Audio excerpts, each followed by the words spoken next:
listening to Inclusive AF with Jackye Clayton and Katee Van Horn. Hello, here we are again. This is Katee Van Horn. And I'm Jackye Clayton. And this is the Inclusive AF podcast. And today, I'm sorry. Were you just doing a laser cats thing? I was. I do want us to do this for real. We do need to explain to the people who cannot see us who we are and what we look like, so we can be really inclusive AF. I saw that this week, and so I want us to start by saying that. Okay. I am a beautiful shade of brown woman with clear glasses, no hair, ring earrings, and a monogram quilted sweatshirt. And you, Katee? This is Katee Van Horn. I am a cisgender, straight white female. I have no children. I have like 75 nieces and nephews or something like that. I've lost count. I'm from Arizona. I have two amazing little kittens that run around here and scream at me all day. And what else do you want to? It's about so I can see you. I have cool earrings on. Your alabaster. You. Yeah, I don't know. I have would we go with turquoise? I go turquoise. Okay. Sweater, V-neck sweater on. I have a disco ball in the corner of my office. Do you want me to go through my repertoire of things in the office? I think you should. So the first picture here is from our dear friend, Victorio Milian, who has Creative Chaos Photography. Please go check them out immediately because he does awesome work. And it's a picture outside of a store, outside of a shop of some sort. And it says, "Don't worry, everything is going to be amazing." And then the next picture, also by Victorio, is a picture that says, "I choose love." That it's some street artwork that he took in New York City. Then a picture of the cats, but that's boring. And then I have my Diego and Frida Kahlo, Diego Rivera, Frida Kahlo dolls from Mexico, from one of my client visits in Guanajuato, Mexico. And then a picture of my siblings, some holy water from the River Jordan, and then a bunch of stuff that you can't see. And my disaster area below. That is a little disaster area. I am in a padded gray room. Now I sound like I'm really crazy. But no, I was thinking about it as people are with us, like we're going on this journey. And I say that because I think it's going to be important as we move forward, that we're not always going to be getting it right. Please be gentle. We'd love to have your feedback, but yes. I saw a video the other day, and I didn't even ever consider that some people that are listening to this or who are watching this can't see us. Mm-hmm. It's important to tell them what we are, who we are, and what we look like. So thanks for allowing that to happen. Indulging you. Oh, I forgot to say, I really love lipstick. And so I have, what is this color? What would you say? I think it's kind of like a winey cranberry wine. Yeah. Okay. I like that. So that's what we got today. What were we talking about? What are we doing? Words. There's so many things that are going on of trying to get things right. And we know, I think what's great is that more people are putting themselves out there and trying at the very least. Mm-hmm. But it's always going to be, I won't use the word problematic, but there's always ways of that you've done in the past that you have to learn. When you know better, you do better. One of the words I wanted to start with, because it comes up for me all the time, I identify as Black with a capital B, because I am not the color Black. It is Black as a community.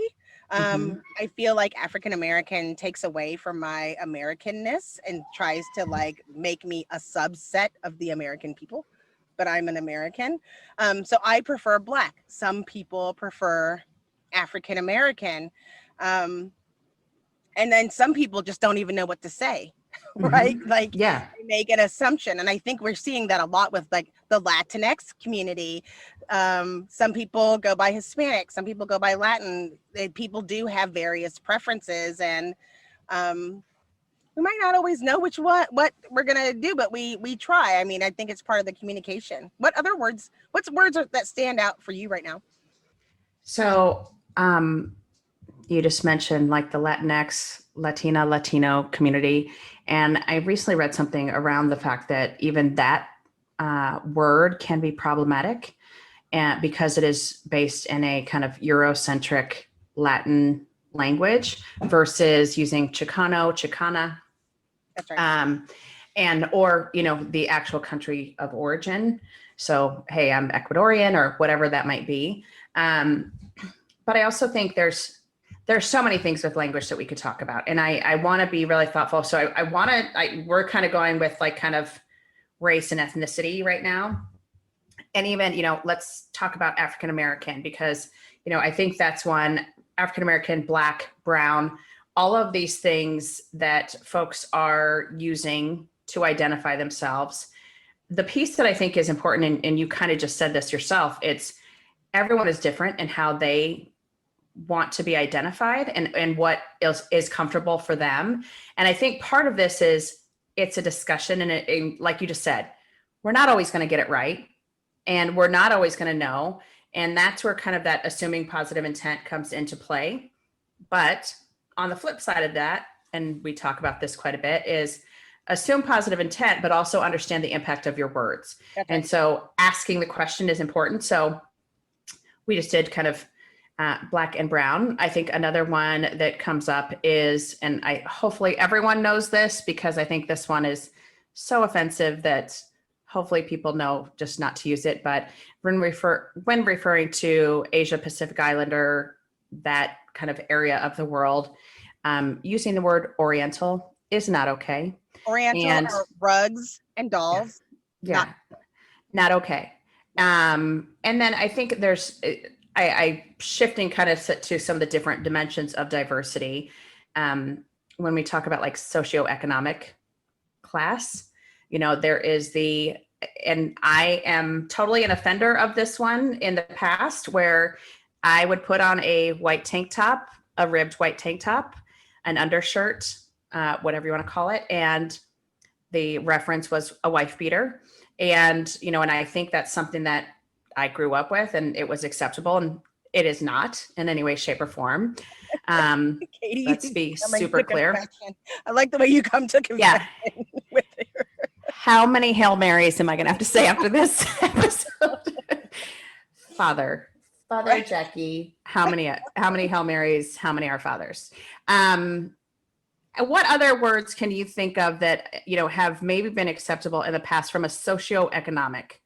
I'm thinking about that, or, I think that I won't say from a socioeconomic, but I will use a work reference, maybe a work reference, like people saying cracking the whip without realizing that goes back to slavery days. Yes. Like maybe that's not great, a great thing to say.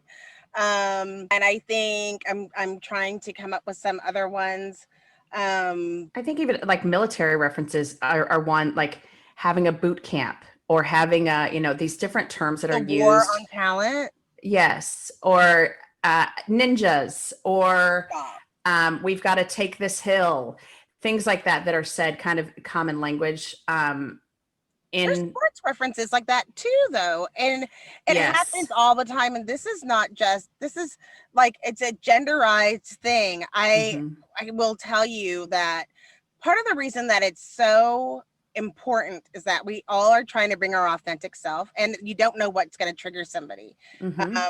One thing that I went to a conference, and they thought, how you introduce yourself, and they're like, tell me your name and something about you. And they said, tell your favorite superhero.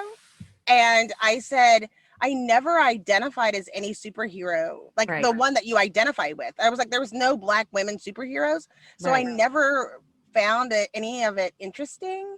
And I never identified with one. And if I did, it would only be as an adult, I know of too, and I don't identify with those. So this isn't a fun game for me. Would Princess Leia be considered a superhero? Now you're going to get me. I'm more afraid I'm just saying that question.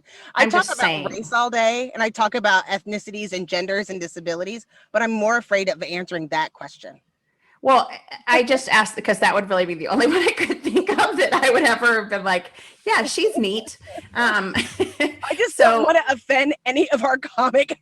Yeah, our nerd friends, Star Wars, Star Trek people out there. Right, no offense, we love you. I thought of something. It's people like to say, "Oh, I'm ADD," or "Oh, I'm OCD," or like that is offensive, and "Oh, I'm anal." That's not a nice thing to say. No. And this is not just like, I'm not judging saying you're wrong. I'm saying consider what you're actually trying to say. And I think it's important that we actually use real words. There's lots of them out there that we don't have to go to these cliched, potentially racist or biased or antiquated forms of communication when we start talking to each other. Yeah. And I think one that comes to mind just as you're talking is like the crazy.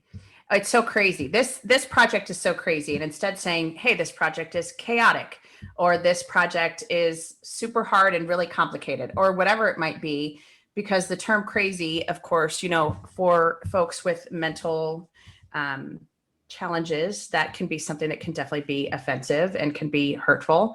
I think there's a lot of different ones that come to mind. And the reason why I think you and I both wanted to talk about this is just because I think there's such a challenge with words and with how we're referring to folks, and even talking about folks, this is yesterday was the last day of the month that is focused on people with disabilities. And I think one of the things, disabilities is a word that has either some folks are very okay with it and some folks are not. But I think the big piece, and you called this out, is it's not a disabled person. It's a person with a disability, a person who uses a wheelchair, a person who is sight impaired, versus, like centering the person, not the disability.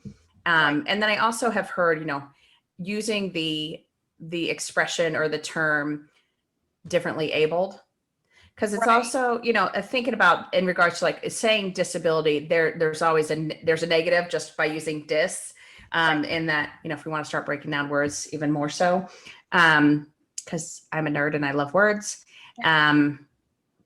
See, using nerd even, I think could be offensive to some of our friends.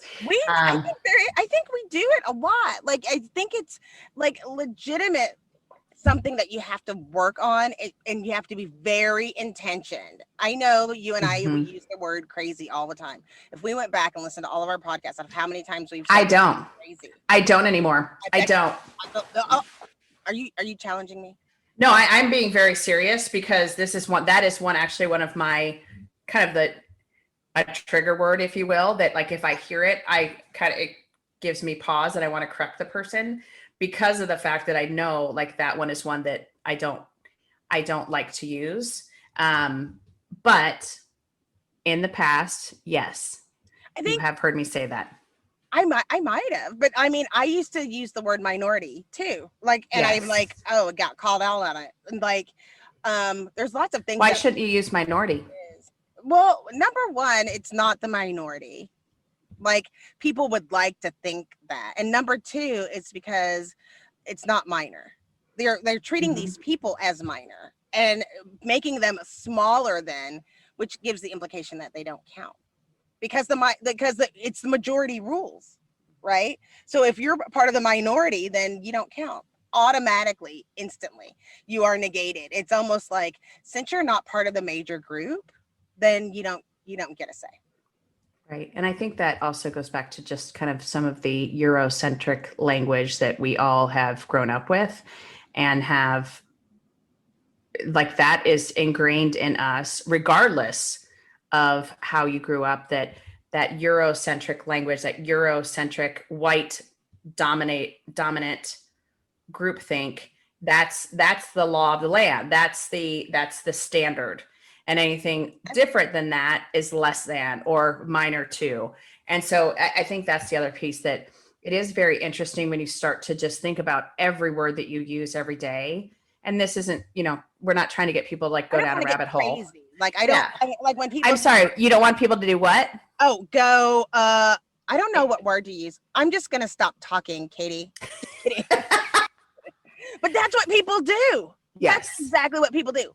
And I'm always telling people, like, don't threaten me like by taking away your allyship because I made a comment. I thank you for saying that. I say crazy all the time. Thank you for bringing it to my attention. Mm-hmm. I have to really think about what I'm supposed to say, but I don't want to be so overzealous and try to criticize every single statement. Exactly. Because things are coming up, but then it's trying to have a more accurate description. As I said, there are words to use my own advice. There are more words than that. There's plenty of them.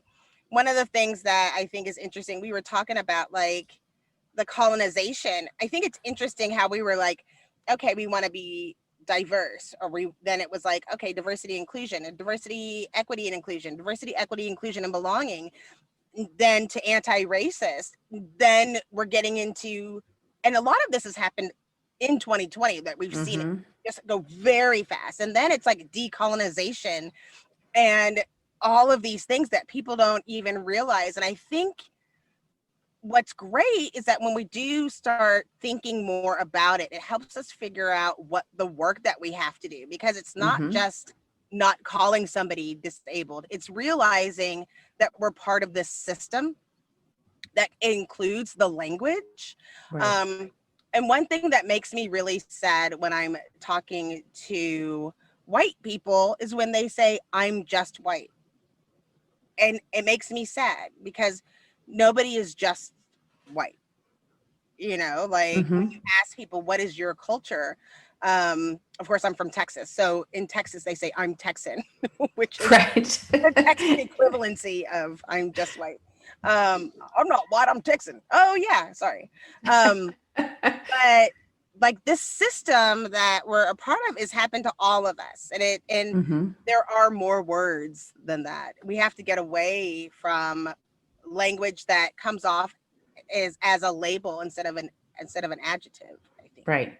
Well, and I think, I'm sure you have looked at this or heard that, a lot of the nursery rhymes that we grew up with, the first one that comes to mind is Ring Around the Rosie. And that was, based on when the plague was going on and they had posy flowers that they would put on the dead bodies and, and children, well, I don't think they do anymore, but children. Eeny, meeny, miny, mo is racist AF.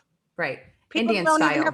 Sitting Indian style versus, and I will tell you, I do love the crisscross applesauce, sitting crisscross applesauce instead. That one I just think is adorable, first of all. But it also, again, it describes better what you are saying. You are crossing your legs. And so it is like, how are you describing things? How are you talking about things in the right way and describing it the right way? And how are you making sure that the language that you're using is inclusive AF? How do you talk about yourself, Katie? Do you say I'm a white person? Do you use Caucasian? When people say Caucasian, I'm like, oh, just stop it. Yeah, it's funny that you say that because I actually used that term regarding something the other day, and I was like, when is the last time I said that word? No, I say I am a cisgender female who is white, because I think that's that's probably the most descriptive or the clearest description I could give.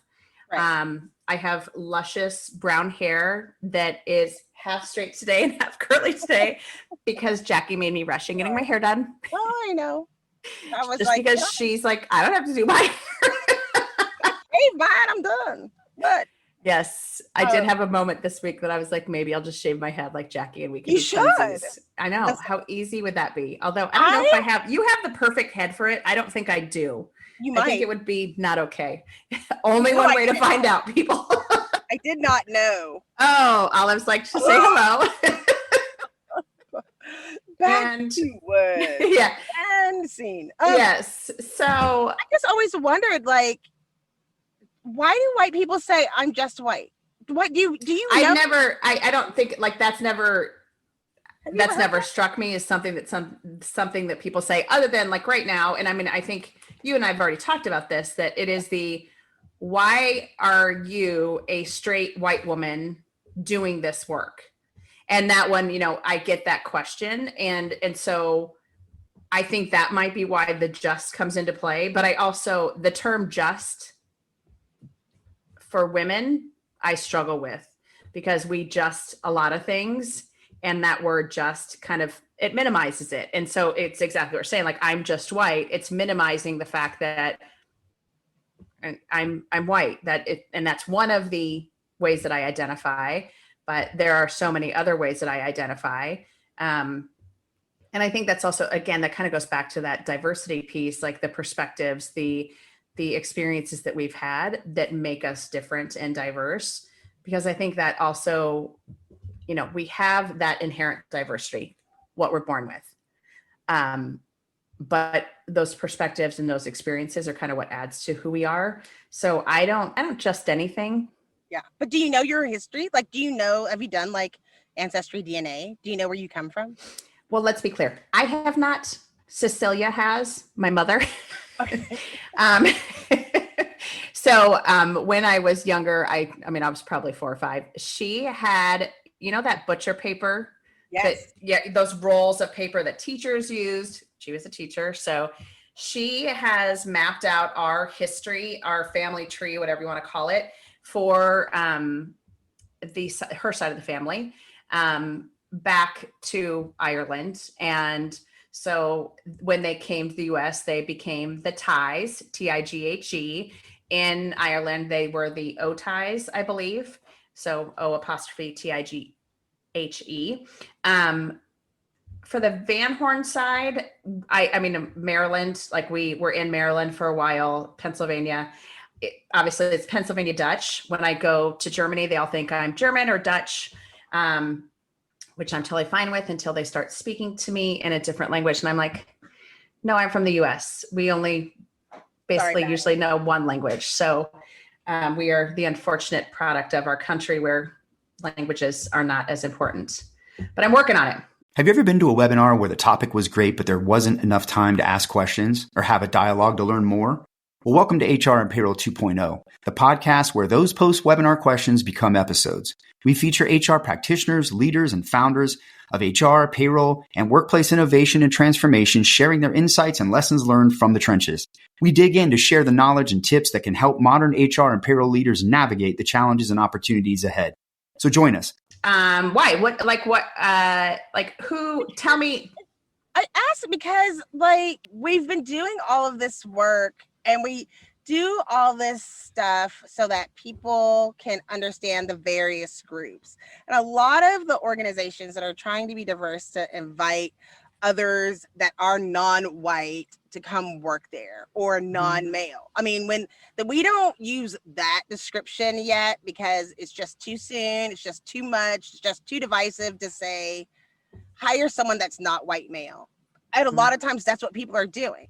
What we really need to do is look and see where the gaps actually are. But there's so many people that I feel like address white people, like we talk about white fragility, or we talk about white privilege, or we talk about, white people in white neighborhoods with white doctors who have no black friends. And I am not white, so I don't know how white people refer to themselves. And so, I mean, when people ask me and they're not my friends and they get in my space, I usually tell them I prefer Jackye. Like, they'll say, do you like to be called Black or African American? And I usually say, I'd prefer to be called Jackye, and I'm only 50% joking. Right. Like, I don't even know you. Like, just don't even call me out my name at all, stranger. Right. But I was just wondering, like, not really because you do this work, but because I just always assumed that you were white, and I just call you white Catholic. And I don't know if you even refer to yourself as that. It's funny because I think this also goes to kind of that Eurocentric bias that it's not a thing I've ever thought about. It's not a thing I've ever had to think about because Yes, you do. I'm recording. No, well, absolutely. But what I'm saying is like, this is part of the, white dominant culture is, you're saying like, how do I identify myself? That's not something that I've had to think about because it's just been, well, I'm just, and I'm using air quotes here, normal. I'm the norm. And so, I'm the dominant culture. And so it hasn't been, other than obviously, again, kind of through the family that I have, through the experiences that I've had, through the work that I do, that's actually when these conversations came up.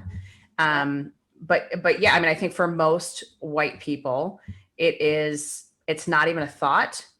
So I've recently worked through this workbook, and it's called the Racial Healing Handbook. And it's asking questions like, okay, when was the first time that you recognized that there were different races or that there were people that were of a different ethnicity than you?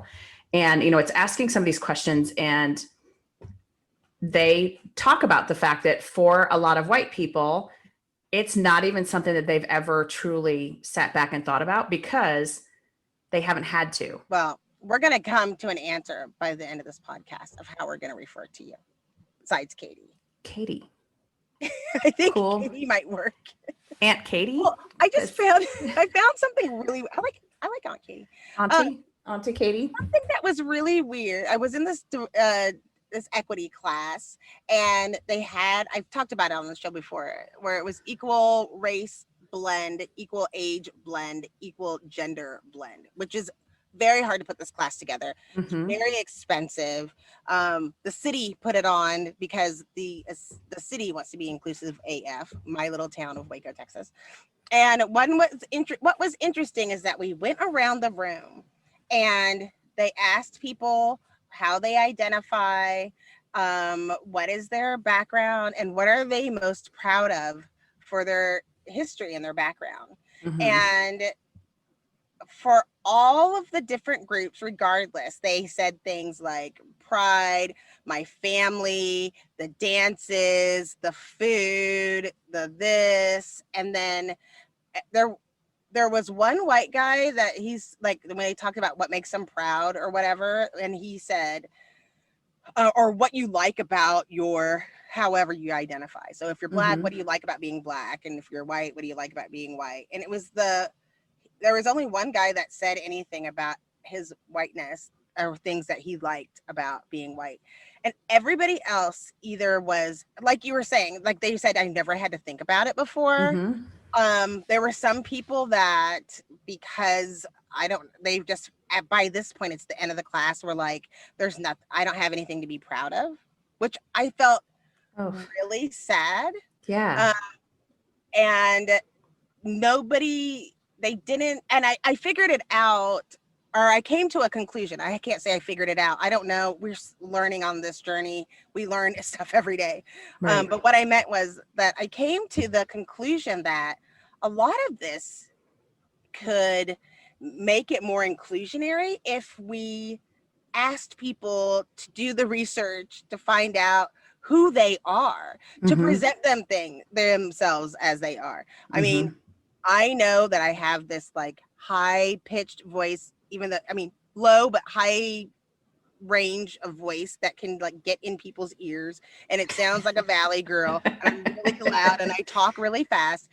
I also know that I'm 26% Nigerian, and true story, 26% Nigerian. I get in a cab in New York City and we're just talking, and he's like, I'm from Nigeria. And I said, oh my God, me too. And I started, like, I had to laugh at myself. Right. Like, hi, oh my God. Like, I mean, Right. And I'm sure he totally same life experience. like, I'm not sure how hard he rolled his eyes in the front. Right. However, it would be interesting to go and find out. Like, I know the breakdown. Mine is really bizarre. That'll be a whole nother, you have to do yours so we can have this. I have it somewhere. I'd have to like find it. I did it a few years ago. I mean, you have to find it because this is, for me, interesting. Mm-hmm. And I think other people would think it's interesting. But I felt like my husband and this is not a lie, generationally to the American Revolution, it's like they fought in the American Revolutionary War and then came to Texas. There has not been one person on either side of my husband's family that was not either born or died in Texas. Not wow. one. And the first generation of people that lived in Texas before it was even called Texas. So he's one of those. I'm Texan. Yeah. I'm just Texan. And they're Right. proud of being Texan. And I'm proud of being Texan. And I get it. I don't even get mad at it. But I hate it when people say, well, I'm just white. Right. I think they're trying to say I'm American. Right. So I'm going to share something that I think is really helpful. Ooh, this is great. Yes. So hopefully, if you are watching, you can see this, but this is that you can kind of find different versions of this out on the internet, but it's basically like the different diversity dimensions. So, your personality or your identity really revolves around these 3 areas, and it's the inherent diversity. So kind of, your birth order, your age, the gender you were born as, your sexual orientation, your physical ability. The acquired diversity is, all of the things that you have acquired, experiences, those types of things, religion, education, work, et cetera, if you have kids, if you're married, blah, blah, blah. And then the third one is one, and at my organization, we changed it to VH include, or for at VH included, we changed it to organizational.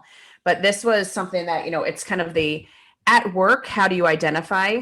And so that, that can be very different too, because, depending on what office you're in, if you're in the headquarter office or in a satellite office, or right now we're all working from home, or a lot of us are working from home. Are you a manager?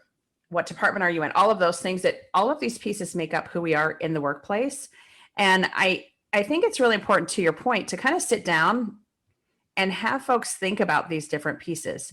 So like, I am the youngest of 7 kids. That absolutely dictates my personality, my identity, things that I do and don't do, and how I react to the world and boss people around all the time. And how I think about you. But that's important. I'm glad you brought that up, because I always say in the world, like, you have to define these things for yourself so that you can answer the questions for yourself. Like, how do you identify? But as people are working through their own scenarios and their own situations, as we are trying to reduce our biases or be able to be conscious of our biases, if you don't put that together, people will do it for you. I mean, yes. In my case, which always freaks me out still to this day. Well, I'll tell you a story, because that's what I do. Had my daughter in the hospital, time to fill out the birth certificate. And the lady came in and said, "You're Hispanic, right?" And I almost and trust me, I just had a baby. I was not looking fresh. I can't even remember if I took a shower. I don't know what in the world made her think that. Then I'm talking to somebody else and they're like, "Oh yeah, I thought you were Indian." I'm like, "What do you mean? Like, what are you talking about?" They thought I was from India, and that, whatever hair I had on that day was like seen a certain way. Okay. Now in Dallas, when I lived in Dallas, people always thought I was Ethiopian. And then they'll say, "Oh, it's your eye shape." Which, what? Like, Ethiopian has not ever been, not one time, the choice for eye shape. It's like almond, round. Right. Ethiopian is not a choice. So it's like, people put these things on you, and you have to be able to make sure that if you can put it together and you're comfortable, it helps other people. Like, I decided during this conversation, we both put pronouns in like our LinkedIn. I have it in my other Zoom when it has my name, but I'm also going to put like Black. I identify as Black. Let's just like normalize that and get people to share those things so that we can have more conversations. I mean, I feel like if it's something like that, like, I don't want people to feel weird about or make a mistake if I feel comfortable with it. I think it would be I think it would be kind of cool for people to put that in there, Right. especially if it's something out of the norm, which I think is the whole point of adding pronouns was to normalize it so that people can share, but that we would also look for those things so that we can make sure that we can get past whatever that is and go on to wherever we're trying to go in our relationships or at work, so that that doesn't become a problem. So maybe I'm just going to add that. I think I'm going to start something. Let's see what happens. I'm going to add black to my LinkedIn. Trendsetter Jackye. I'm going to, you heard it here first, guys. And does that also Or include the use gals. of what was the scenario? What was the word that you just used that you mixed the two? Scenario, situationario. Scenario. Situationario. Yeah. That's what I love. I love when we get to combine words and make up new words, because that's one of my favorite things to do. I think so. I'm going to push back on that just a little bit, because I think it's almost I totally understand what you're saying from like a normalizing perspective, but is there truly a need for it? Because the other reason for using pronouns is to normalize it, because you have a group that is considered an out group. And so I mean, obviously not that Black people have not been marginalized, but like it is for transgender people right now, and for folks with different gender identities, it is, what pronouns should you use so we can have a communication, so I can use the correct pronouns with you. When I think about, putting in Black, do I need to know that to interact with you? Do I need to know that to use it in a conversation? And maybe I do. I don't know.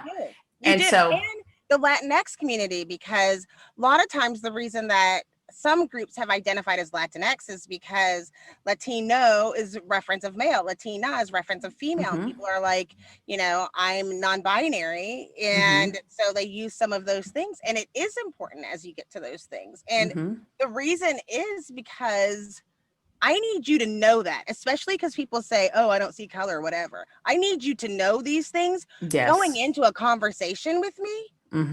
Just don't get it twisted. Like, let me just help you out.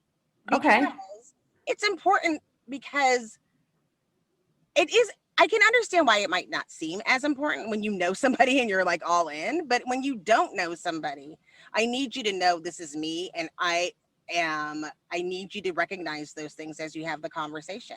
An example of that is next week.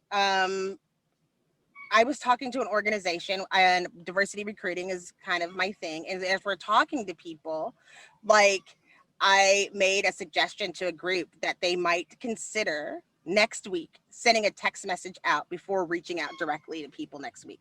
Next week's going to be a tough week. It's the election week. We don't know what's going to be happening, but we know that most recently things going on with politics and election doesn't bring out everybody's best.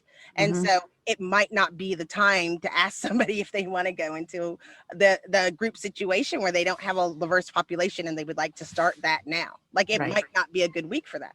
Right. But I also think to people saying, well, how do we know? Is it important? How do I know how to address you? Or I'm confused about this, or I want to know who these people are. And maybe it's just more comfortable for me. Maybe I just, but no. And I mean, and you make a good point with the whole, like, hey, I'm at the hospital and they think that I am, you said Hispanic. And I'm so not. And it almost went down on it was about to go down on my child's birth certificate. So whatever that means, not that it means something else. No, but it just. If they're half white, half Hispanic, not Black, that's like, your whole identity could have changed by one freaking button on somebody's birth certificate. Absolutely. And we've already talked about names being changed on birth certificates, like similar situation where this is who I am as a human, and I want it to be accurate. That was awesome. But I also want to go back to more words. What other words? This is an important word. Oh, sorry. Same go. alignment.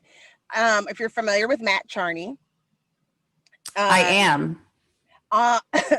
Yes. Hi, Matt. If you're listening, he's not. Matt, on his not his birth certificate, on his driver's license, it says he's female. He's not female. It was a mistake. But it legit says that he's a female, right? These are why words are important. There's things that he's kind of gone through if he has to use his driver's license where it says, dude, like this says you're female. And it's kind of like, I know, right? But I'm not, you know? So it's like, it's crazy to think about one pronoun or one word. Why part of why words are important is because it's funny when you think about your friends like, oh haha, we all know that you're not, but think about like if you were in another country or way people allow, because like for some people they might think that you're trans and it's against the law, right? Absolutely. So I think words are important. 1000%. And I think, that kind of goes to another one for the workplace that I think you and I both have dealt with throughout our careers. And it's the organizations determining when someone is allowed to change their name and their gender. And so, asking them to still use their dead name versus their name, referring to them by the wrong gender, or asking them to use certain facilities that they don't identify with any longer. And so that's just another whole layer to this on language and process even. And I think, I have had so many people that it is you must have, 17 different documents to say that you're now this gender versus, and I get it. I get it from a legal, from an HR, from a systems, all of those things. Right. I don't get, the one I don't get is what was your gender assigned at birth is the one that gets me. Because that means it's kind of like that question where it used to be like, not have you ever been in jail, where it's like, have you ever been arrested? Like you can get arrested at a protest. That doesn't mean anything that I'm not qualified for this job. Like, what are you trying to get at? And like, that's not the real question. And so asking me what I was assigned at birth, how is that relevant to what I'm doing today? What are you doing to the cat? I'm trying to get Olive because she's screaming. Aww. The arrest versus convictions is one that, yes, is so not okay. And I agree with you, especially in today's day and age. And I mean, I go into background checks for days about like what's okay, what's not okay, how long you have to look at, how long you have to look back in someone's history, all of that stuff. But I also just, the gender piece has always frustrated me. And of course, I don't have the lived experience, so I can only imagine what the frustration is for folks who live this. It's just they're just humans, and can you just let them be humans and let them do what they want to do? And they're not harming anyone. They're not trying to do anything, that they shouldn't be doing. It's just let them use the restroom that they're comfortable with. Let them, and I've heard the arguments of, oh, well, we don't want a man walking in on a little girl going to the restroom. Well, hey, guess what? In a women's restroom, you have stalls. The door is closed. There will be no peeping Toms. And also, there has never been one arrest made or any issue in that regard, meaning there has never been a time that a transgender person has walked into a restroom, the restroom that someone might say they shouldn't be in, and done something that they shouldn't do. That's never been a thing. And for folks to infer that it might be is so frustrating. But it's also like on the inverse of that, I've heard but if, a woman walks into a man's restroom and is using that, and I'm saying woman, they are but a man. Woman didn't walk into the man's restroom. That's my whole point. Right. And I think that's what you're saying too. Like, you're right. If a man walked into a woman's restroom, but this isn't a man, this is a woman. A woman. Exactly. And I think it's also like, heard this of like, oh, I don't want someone walking in on my little boys in the restroom. That person does not care and is not concerned with what anyone is doing at the urinal. And also, that person, you're probably not even going to know that they're trans. Right. And that's the piece that I think is also fascinating, is that everyone just assumes they're going to know if someone is trans. And I'm like, no, you won't. No. And that's the other part, because there is a part where I just hope people use the words to have the conversation, but there are some things where it's funny how people become experts all of a sudden. Mm-hmm.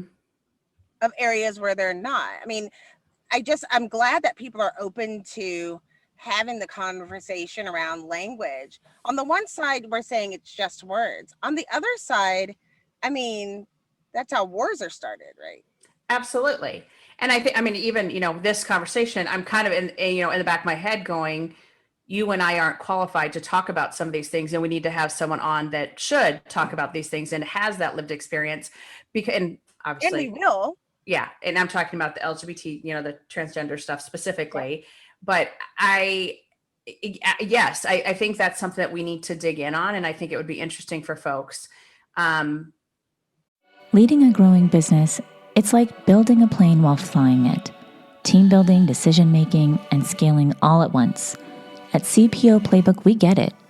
That's why our podcast, ranked in the top 10% worldwide, tackles the toughest leadership challenges with insights to help you lead smarter and grow faster.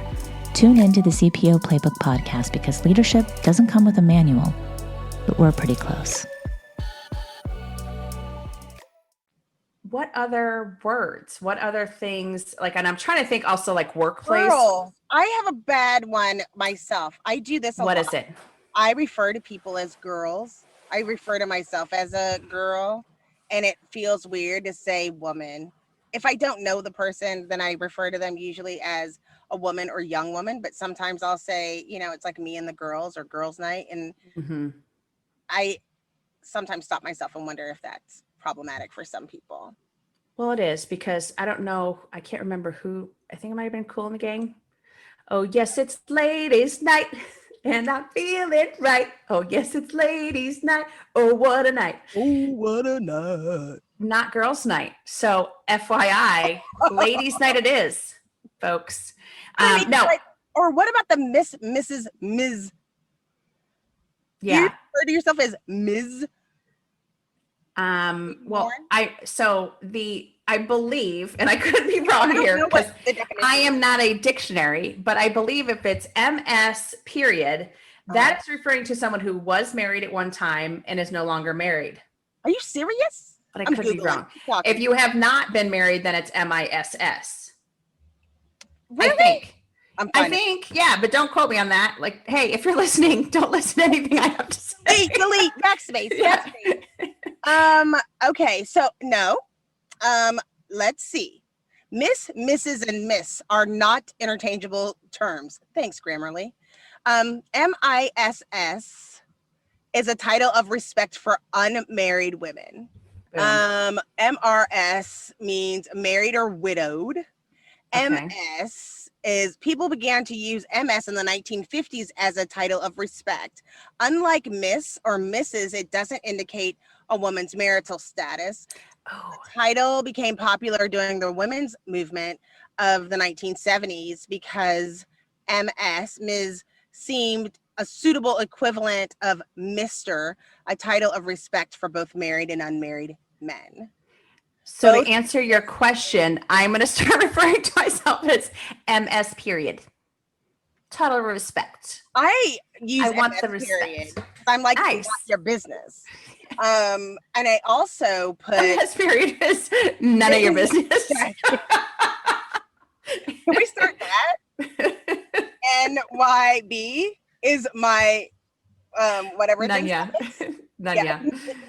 But I also, I don't fill it out when it says husband's name. Like when you have to register for an event, it'll say this, and it'll ask for your husband's name, and it'll come back, and it'll say Mr. and Mrs. Todd Clayton. No. Well, but we're going to have to do that because we have a new handmaid on SCOTUS.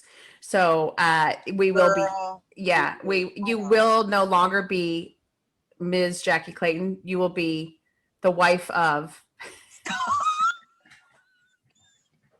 formerly known as. I mean, don't even. Why'd you do that? Now I'm fully triggered. But I'm glad we went over that because I remember. I was wrong. Yeah. No. I wasn't. I was wrong. I fully support that because I have always thought it was, and I interchangeably use Miss or Ms. depending on what the drop down allows me. That's right. But that also goes back to the language piece again around gender and third gender people or non-binary people, because I think that's another piece that just there is this expectation of you need to pick one or the other. Another word, so girls is yours. Yep. And I actually have been I've been trying very hard, similarly to you, to stop using girls and use women or ladies or whatever. The other one, and I think this comes up a lot, and I think there's a lot of conversation around, hey guys. Hey guys. Yeah, I don't even, yes, I said it earlier and I caught myself. I saying guys. Mm-hmm. I don't ever think of guys as being a real word. I feel like it's like saying all y'all. Yeah. So I use folks. FOL. I know, right? Because I don't know what my deal is with KS. I do FOLKS, folks. Okay. I just can't enunciate my words today. One of our good friends, Lisa Cervenka, she uses hey y'all, which I make fun of her because she lives in Chicago. So she's not Southern, but God bless her. And I think it is, I think there is definitely people are like, hey, this is an overreaction if you get offended by something like that. Sure. Okay. Yes. However, but it's also, if it's a conversation that you're having and you want to be inclusive, and that's what we're talking about is, using inclusive language, then folks or people or hey there, whatever you want to use instead, I think it's just a different way to bring people along, because if one person in the conversation shuts down because of the language that you're using, you've lost them. It's not worth it. Like, right. I understand what you were trying to say. I do think the folks thing is really weird because I thought that it says that, I just looked it up because, it said, because that's what you're going to make me not say folks anymore, because if you do, I will be sad. And you pronounce it the same. I might make you spell it different because the X in addition, it helps add gender neutral people and other marginalized groups. Now, I have not seen, I did not know, and I don't think it says, why is folks not gender neutral? And it says, some articles suggest that folks with an X is more inclusive because it's gender neutral. This explanation has drawn criticism as skeptics correctly point out that folks is already gender neutral. That's what the reason that we need folks with an X in addition to the gender neutral folks with a K is to indicate inclusion of other marginalized groups, including people of color and trans people. So it's a symbolic gesture of saying all y'all, like we say, or you can say all y'all, because that's what we say. Hey y'all. I don't think I could pull that off because I'm not from Texas. You're not. But you could with me. I'll let it slide. And that's why some people there are now, in all fairness, we both know that some of this language is completely radicalized, right? Like, oh yeah. Like the women with an X in it, some people feel is radicalized. It's to get rid of men in the woo man. And those are things like the folks where it gets confusing. And so you're going to do whatever makes you feel comfortable. I think there are some things that we know are problematic. Be aware of those. And it's like we've said in the past, you meet people where you are and you accept somebody's truth. If they said that they're offended, work with that, find out that information, because the whole point of this is trying to be inclusive. And I don't want to exclude I don't want anybody to feel excluded because I said girl or because I spelled folks with a K and like, oh, you must not. It's these symbolic gestures that if you don't handle it in the right way, if you don't ask somebody, or you make an assumption, then you get in trouble. Agreed. And I think it's, I'm sorry, what was the last thing you said? I apologize. Educate yourself. Educate.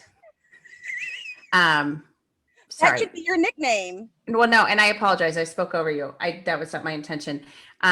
So I think that part of this is meeting people where they are. Absolutely. And I also think it's worth the conversation to say to someone, how do you identify? And, and what are your pronouns? And, that reminds me of another one. These are not preferred pronouns. They are their pronouns. And, I think we have used preferred, like, which it's like, no, that's not, stop. No, this is their identity. What are their pronouns, period. Sorry, I digress. And another one came to me as we were just talking too, of like, Indigenous people versus Indigenous peoples. And so if you want to be inclusive of all tribes and all groups, like using the S on the end of that is another one. And I just remember that because of the museum tour that I did earlier this week that we've already talked about a little bit. So. No, I'm glad you brought that up quickly. I am, the nature of the work that I do are trying to find groups that have been marginalized and bring them to the forefront. And so as I was looking through, I recognized that some people do, sometimes it's tribe, sometimes it's tribal, sometimes it's native, sometimes it's, we can look at BIPOC. And so I think we're going to have to continue having the conversation, because I noticed a lot of people were calling, the people that were here before the colonizers came here, before America was discovered, insert sarcasm here, like people say Native American, and then they're like, no, dude, like that's not what I'm trying to be identified as. Mm-hmm. Some people want to call it, like you were saying, those universities are Indian or Native Indian, and it's like, do people even want to be called like Indigenous? It's like, right. I think that the conversation, that's why it gets crazy when you're talking about groups. And I think that's why it can be so confusing. I mean, that's what we should do. We should start keeping a list of the things that go, because that's part of the reason why diversity sometimes is confusing, especially right now in this multi-generational workforce. Yeah. One of the things when we were looking at being able to like highlight people that are supportive of people that may have disabilities, and someone said, I don't want to call anybody disabled. And I was like, number one, you call them by their name. Right. Number two, we're only talking about something if it stands out that as somebody identifies as themselves. And it's like, because Generation X, we went through that whole time period of differently abled or disability. And I do want to share, I saw something that I thought was really cool that was saying why she's hard of hearing. Wrong show. It was a girl, it said about masks, and she doesn't have an ear. She's gone viral on TikTok. And she goes, I understand why you need to have a mask, but what am I supposed to put it on? And it just brought attention to her. And she was saying, like, people stand out and say negative things. They want to point out what I can't do without ever pointing out what I can do. There's so many things that I can do outside, but I can't wear a mask around my ear because I don't have ears. She was born without an ear on one of the sides. And so she has a cochlear implant that goes on her bone in her ear. And so what she does in these TikTok videos, don't judge me for telling you, but various things on the side of her head to hook the other side of the mask. So in one of them, she put like a fidget spinner because it's metal and magnet, and she put it there. She put like one of those clips. She puts all these magnetic things on. Yeah. She can't wear a mask any other way. She could have one that ties behind her head. This was more fun. How else was she? Okay, no. Yes, for TikTok. That one, she wouldn't go viral that way. That's too No. fun. Okay, Mhm. tried it. Sorry. No, Sorry. it's more fun Sorry. with a fidget spinner. But I mean, the reason I bring it up is because we start thinking about these things, and the thing that stood out was that how come you say, like, you want to point out that I'm hard of hearing, but you don't say that I'm a great jumper, or I have a pretty smile, or I have right. that you can, all these other words that you can identify me with me. But we stand out on, we pick these things to identify with people. Well, yeah, I think the visual is always where people go. And that's something that, you know, when people have trouble remembering names, one of the things that you should do is, you know, figure out something that reminds you of a characteristic of that person or an activity of that person. And what I always tell folks is don't go with visual.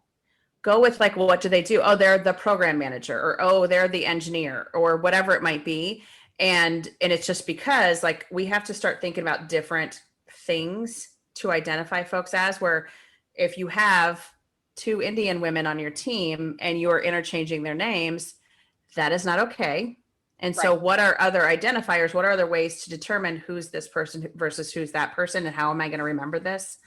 Yeah. I don't know how you do that, because I personally hate that, because if you don't say that I'm the black one, do you know the pronouns people use to describe me? They say the loud one. And then I'm like, no, I'm not. You know, sometimes it's the funny one. It's like, wait, you're just like chopping me. You're just chopping me up. Just call me the black one. Don't call me the loud mine's more like bossy or super direct. I was thinking more like mean. Just kidding. Oh. I'm just kidding. Stuff's getting real up in here on a Sunday morning.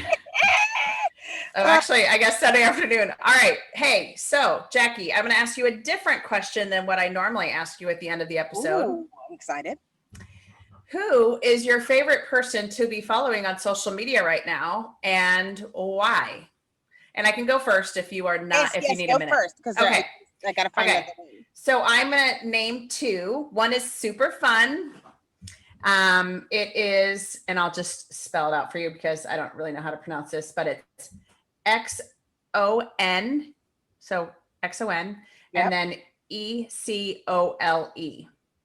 So I think it's like Zone Cole, but I no, I know this person. It's Exo Nicole. You're talking about Exo Nicole? Exo Nicole. Thank you. Oh yeah, that makes more sense. Yeah, I'm on the tribe. I'm a member of the tribe. What? She calls it tribe. Okay. So she does these videos, and she did one for Halloween, which was yesterday. And it was like all of these different cuts of Beyonce, but it's her as Beyonce. I just love her. And I think everything that she does is amazing, but her Instagram feed is the best. And then the second person, or the second Instagram that I would say to follow, is the Conscious Kid. Conscious Kid. So they are a parenting group, which I don't have kids, so you might think that's weird, but I still follow them because they have amazing book recommendations for people that are trying to have more inclusive books or more diverse books in their children's libraries. And don't think I haven't bought a bunch of these books for different holidays that are coming up for all of my babies that are not really my babies, my people's babies. I love that. Auntie Katie in the house. Oh, I love Auntie Katie. Well, so who you got? My favorite person right now that I follow is on Twitter. Dan Rather is my favorite. Yes. Because he just always puts it down. He always seems to say the thing that everybody else is going, yeah. And so I just love that. And I am always inspired by Dan Rather, which I never thought I would. And the other person is I think it's the Dream Ministry, Sleep Ministry. Okay. Nap. No, I'm kidding. It's the Nap. I was like Nap Ministry. THE. Okay. It's at the Nap Ministry. Okay. On Twitter. And the way that they describe it, it says, we examine the liberating power of naps. We believe rest is a form of resistance and reparations. And what was so can get on board with that. yes. I love a good nap. When I first saw it, I thought, oh yeah, like it's cute, like I need to take a nap or whatever. But then it was like, women, you are working way too hard. Yeah. Just stop, and it was like, take your time back. And she's about to she takes a 3-month social media break. Mm-hmm. And so she's getting all these good things in there. So she always gives lots of tips. She's on Instagram and on Twitter. And I just love it. And it just always makes me, I do love a good nap, but it's like, it's sad, but interesting that you almost see it like you almost need permission. Mm-hmm. And she has all these lists. At first you think it's really cute, but then you read it and you're like, wait, I think I really need a nap. Right. Absolutely. And it's amazing. And she has some really cute pictures of her and her partner taking naps. It's the nap ministry. So I love it. I like that. Makes me happy. And Dan Rather, I agree with you, like putting down the truth. And it makes me so happy because every single time, like you're spot on. It's literally like everything he says, you're like, yes, that's what I meant to say. That's exactly what I'm thinking. Yeah. So very good. Okay, cool. So to wrap up, I think, the biggest piece that we want to get across to folks is that words matter. We're learning as we go through this. Come on a journey with us through this. I think we're going to explore more words as we go down. And also words change. Words change. Nap, and that made you. I know, exactly. Now I'm going to have to go get a nap right now. And the evolution of words. So words change. And what was okay yesterday might not be okay today. So just constantly, checking in on the folks that you're trying to label or identify to make sure you're using the right language and the right words. Don't be afraid to be wrong. Just be afraid not to ask. Just ask. Yeah. Just ask. All right. Bring it home for us. Hi, I'm Black Jackye Clayton. Okay. And I guess, am I supposed to say white, I'm Katie. Just white, Katie? Yeah. I'm just white, right? Just white, Katie. So thank you for joining us. Jackie's on the floor now laughing. Thank you for joining us for another episode of Inclusive AF, the podcast. Please subscribe. If you have not subscribed, please do subscribe to the podcast and leave us some reviews about how you laugh when we start saying when we start saying stuff that is different than what you might expect. Owe me $100. Bye, guys. I owe you a Corona. Bye.